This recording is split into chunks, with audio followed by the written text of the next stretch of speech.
I ran against Odelia Robinson. I was appointed in to be councilman by Ms. Robinson.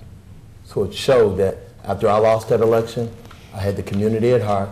And Ms. Robinson, when she looked on the landscape of who should be her replacement, it was somebody who ran against her, but she said that you're the best qualified candidate to take this ward to the next level.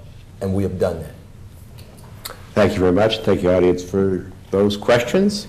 Now, as moderator, I would like to ask each of the candidates one final question. You'll have 2 minutes to answer, and we will do that in the reverse order from your opening.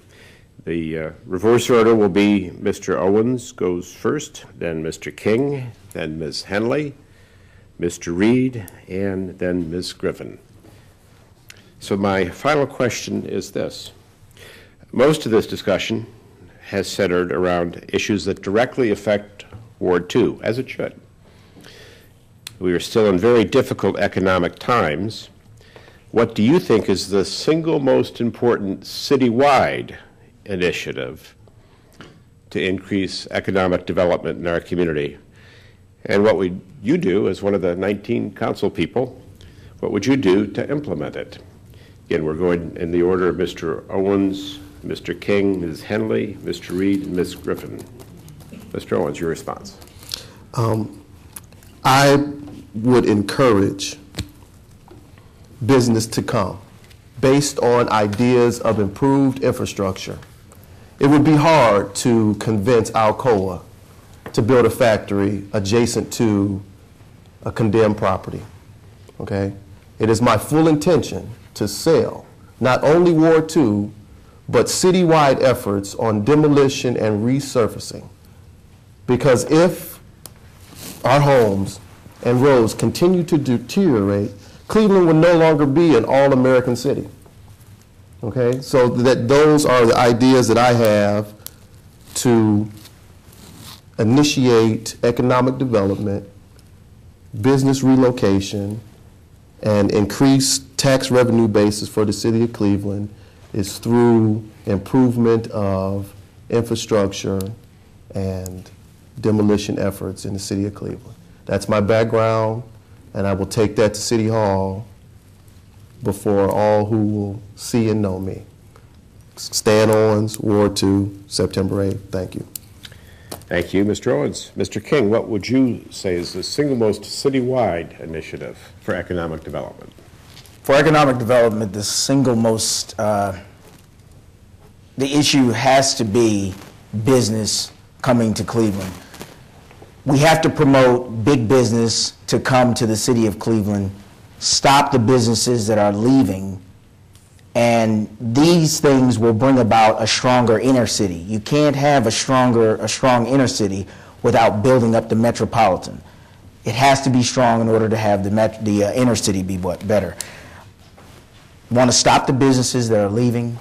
We're getting some people, like Crow is coming from Beechwood to Cleveland. We just lost a couple of businesses. Tax incentives, tax abatements, those type of things are what the city's going to have to do, and it's going to have to reinvent itself. We have to find something that Cleveland is known for and good at and promote it and be a cheerleader all the way around so that people and life gets pumped back into the city, which will strengthen the inner city, such as Ward 2. Thank you. And Ms. Henley, your answer to a citywide initiative. Citywide initiative, when you look at it and think about it, businesses left, people left, and development left when the schools started to decline. That is one big problem in Cleveland. When we have a strong education system, when our children can compete worldwide. Cleveland used to be strong when the school system was strong. I would propose an education committee for Ward 2, and I would ask for City Council to join with me to propose an education committee for citywide. When we build strong schools for our children, business will come, development will come, and people will come. That is the single biggest issue why people left Cleveland, was because of the decline of education in this city. Thank you very much. Councilman Reed, your response, please. Well, first of all, I want to thank the city clerk for allowing us all to be here, and I once again want to thank my my opponents for having a spirited debate again. And I think the two things that we need to do in this city is, first of all, we need to do something with our lakefront. And we also need to grow our medical industry. You may not know this, but Cleveland Clinic they pay 10% of all the income tax in the city of Cleveland is paid by Cleveland Clinic. So we need to grow that industry. We got to stop council from being a rubber stamp of this administration. When Eaton left, we should have held hearings on why did Eaton leave to ensure that that wouldn't happen again. When National City Bank was on the brink of leaving, we should have found out what happened with National City Bank so that that wouldn't happen again. And you got to have somebody that's going down to City Hall, that knows and understands the landscape of City Hall, and that wants to see this city grow and prosper. If we build a new lakefront, a prosperous lakefront, if we grow the one industry that even the President of the United States talks about. When he came to Cleveland, he didn't go to Ward 2, he didn't go to downtown, he went to Cleveland Clinic.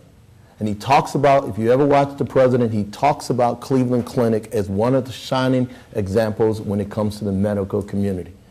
We have it here.